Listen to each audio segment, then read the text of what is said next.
Dear students, welcome to my YouTube channel. आज हम embryonic development में सेकंड स्टेज गैस्ट्रुलेशन को डिस्कस करने जा रहे हैं। लाइव एज को ऑलरेडी उसकी वीडियो अपलोड कर दी, आप लोग जाके विजिट कर सकते हैं और चैनल को भी सब्सक्राइब कर सकते हैं। ओके, ये आपका अपना चैनल है जिसमें मैं भाई आप लोगों को सपोर्ट कर रहा हूँ जोलॉजी के लेक्चर्स अपलोड करके, धड़ाधड़ जोलॉजी के लेक्चर्स अपलोड करके। ओके, तो देखो भाई, एम्ब्रियोनिक डेवलपमेंट आप लोगों ने पढ़ा था जिसमें क्या होती है कि जो एक एम्ब्रियो है उसमें प्रोग्रेसिव चेंजेस आती हैं। वो अल्टीमेटली क्या करता है कि एक एडल्ट फॉर्म गेन कर लेता है। इस दौरान मतलब एडल्ट फॉर्म बनने से पहले एक ऑर्गेनिज्म में जितनी भी चेंजेस आती हैं that are actually embryonic development. ठीक है, उसमें ऑर्गन्स की डेवलपमेंट होती है, उसमें ऑर्गन सिस्टम की डेवलपमेंट होती है, एक्सेट्रा सारे सेल्स की डेवलपमेंट होती है।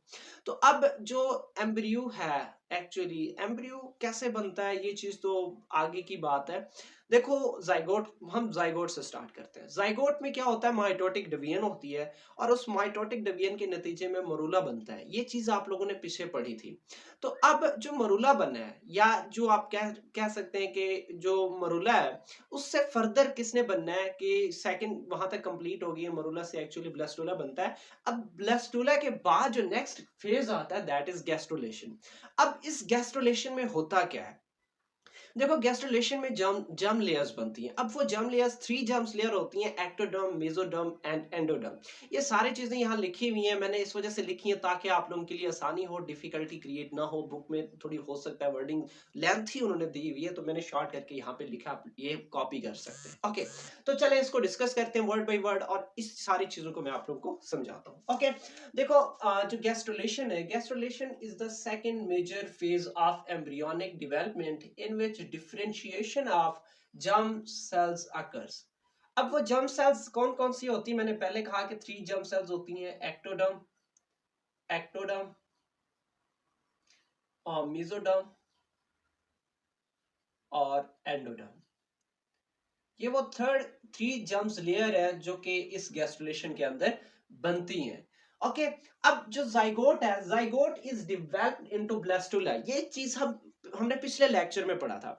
अब मतलब उससे आगे उस ब्लास्टुला से फर्दर क्या बनता है, गैस्ट्रुला। ओके, अब उस गैस्ट्रुला एक्चुअली फिर हम आगे पढ़ेंगे कि वहां से 3 जर्म्स लेयर डेवलप होती हैं। गैस्ट्रुलेशन इन मैन कैसे हो, मैन में गैस्ट्रुलेशन आपकी बुक में मैन में ही उसको एक्सप्लेन किया हुआ है, ह्यूमन में एक्सप्लेन किया हुआ है, तो हम इसी चीज को डिस्कस करेंगे। ओके, पंजाब वाली बुक में मेरे ख्याल से चिकन को दिया गया, चिकन को ही दिया गया क्योंकि मैंने पंजाब वाली बुक से पढ़ा हुआ। Okay, gastrulation occurs after the 15th day of fertilization। Gastrulation actually fertilization के 15 दिन बाद होता है। ओके, कितने दिन बाद, 15 डे बाद। किसके 15 डे बाद, फर्टिलाइजेशन के। ओके, अब ट्रोफोब्लास्ट की जो सेल्स होती हैं वो थिकन होती हैं। मैं यहाँ पे समझा देता हूँ कि दिस इज अ ट्रोफोब्लास्ट। ठीक है, आप लोगों को पिछला लेक्चर याद होगा, हमने ये वाला स्ट्रक्चर डिस्कस किया था जिसमें हमने कहा था ये जो ये वाले लेयर है दैट्स ट्रोफोब्लास्ट और ये क्या है, इनर मैस ऑफ सेल्स।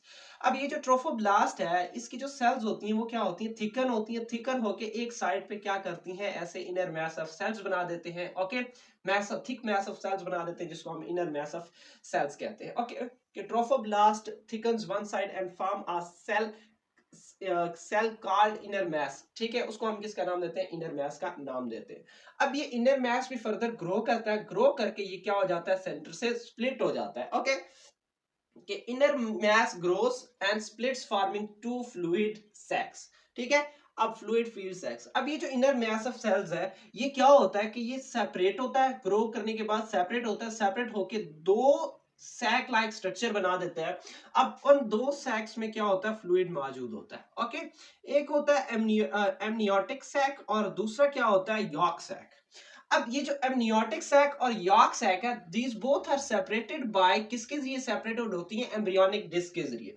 ये यहां से कुछ ऐसे, ये कुछ यहां से ऐसे। ये जो सैक है, इस सैक को मतलब डिस्क को हम नाम देते हैं, जो एमनियोटिक सैक और यॉर्क सैक को जो डिस्क सेपरेटेड करता है, जो लेयर मेम्ब्रेन सेपरेट करता है, उसको हम एम्ब्रियोनिक डिस्क का नाम देते हैं। ओके, कि inner mass of cells grows and splits forming two fluid filled sac। अब वो जो sac है that are separated by amniotic disc, मैंने यहाँ पे अभी बात कर दी है।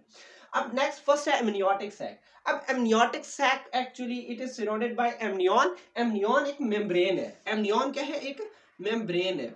अब इस amniotic sac के अंदर क्या मौजूद होता है, amniotic fluid मौजूद होता है। क्या मौजूद होता है, amniotic एमनियोटिक फ्लूइड मौजूद होता है।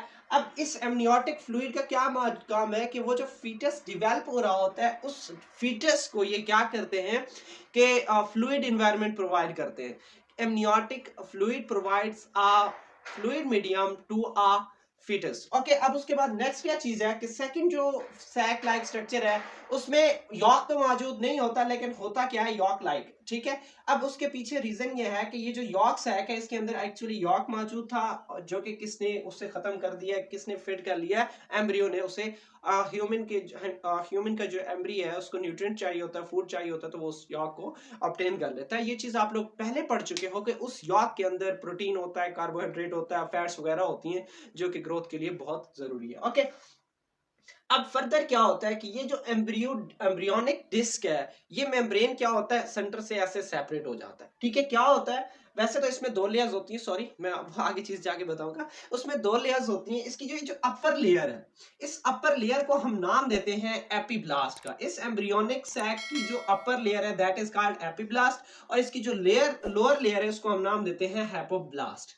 अब जो एपीब्लास्ट है ये फ्यूचर में जाके एक्टोडर्म बनाता है, और जो हैप्पी ब्लास्ट है उसे वो हैपोब्लास्ट है वो क्या बनाएगा, एंडोडर्म बनाएगा।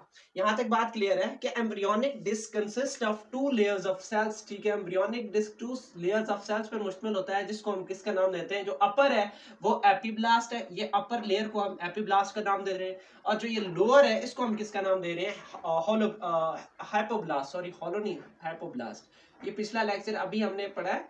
ठीक है, हाइपोब्लास्ट। अब ये जो अब एपीब्लास्ट है इससे मैंने क्या कहा है कि एक्टोडर्म बनाएगा, और जो एंडोडर्म है वो क्या बनाएगा, सॉरी जो हैपोब्लास्ट है वो क्या बनाएगा, एंडोडर्म बनाएगा।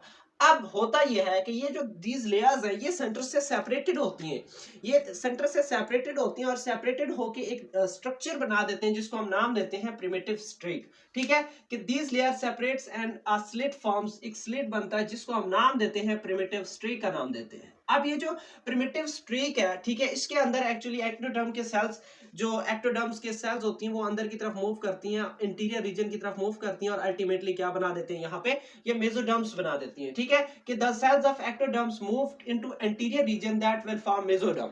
अब मेसोडर्म कैसे बनी है कि जो एक्टोडर्म्स के सेल्स थे वो अंदर की तरफ मूव करते हैं, वो किससे, जैसे ये प्रिमिटिव स्ट्रीक बनती है यहाँ पे, ये प्रिमिटिव स्ट्रीक में क्या होते हैं कि ये यहाँ से एपी ब्लास्ट से सेल्स किसकी तरफ जाते हैं, इनर साइड पे एंटीरियर रीजन की तरफ जाते हैं, और अल्टीमेटली वहां पे क्या बना देते हैं, मेसोडर्म बना देते हैं। ठीक है, क्या आपसे कोई पूछे कि मेसोडर्म कैसे बनता है, तो आप लोग क्या कहोगे कि जो एपीब्लास्ट के सेल्स होते हैं वो किसकी तरफ मूव करते हैं, एंटीरियर रीजन की तरफ मूव करते हैं, एम्ब्रियो के मतलब सेल के एंटीरियर रीजन पे मूव करते हैं, और वो किसको फॉलो करते हैं, प्रिमिटिव स्ट्रीक को फॉलो करके जाते हैं।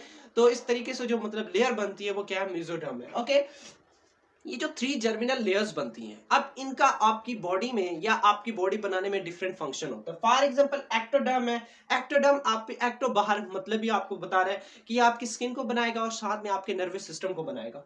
अब मेसोडर्म एक्चुअली हमारे बॉडी के इंटरनल जितनी भी ऑर्गन्स है वो सारी बनाती हैं, लेकिन जो एंडोडर्म है, एंडोडर्म वो digestive system, respiratory system, urinogenital system, और उसके अलावा ग्लैंड्स वगैरह ये सारी चीजें बनाता है। ओके, तो बाकी जितने भी सारे भी चीजें हैं वो कौन बनाता है, कि वो मेसोडर्म बनाता है, जिसमें आपके बोन्स, कार्टिलेज एटसेट्रा सारी चीजें आ जाती हैं। ओके, तो ये था गैस्ट्रुलेशन, और इसके बाद जो नेक्स्ट हमारा टॉपिक होगा वो ऑर्गेनोजेनेसिस होगा, और ऑर्गेनोजेनेसिस में हम किसको डिस्कस करेंगे, न्यूरोलेशन को डिस्कस करेंगे। ओके, इस तरह के मजीद लेक्चर्स के लिए जो मेरा यूट्यूब चैनल है भाई वो सब्सक्राइब करो, वरना अपना फिड्डा हो जाना सीधी गल है। ठीक है, तो इंशाल्लाह मिलते हैं नेक्स्ट वीडियो में, तब तक इजाजत चाहता हूँ। ओके, अल्लाह हाफिज।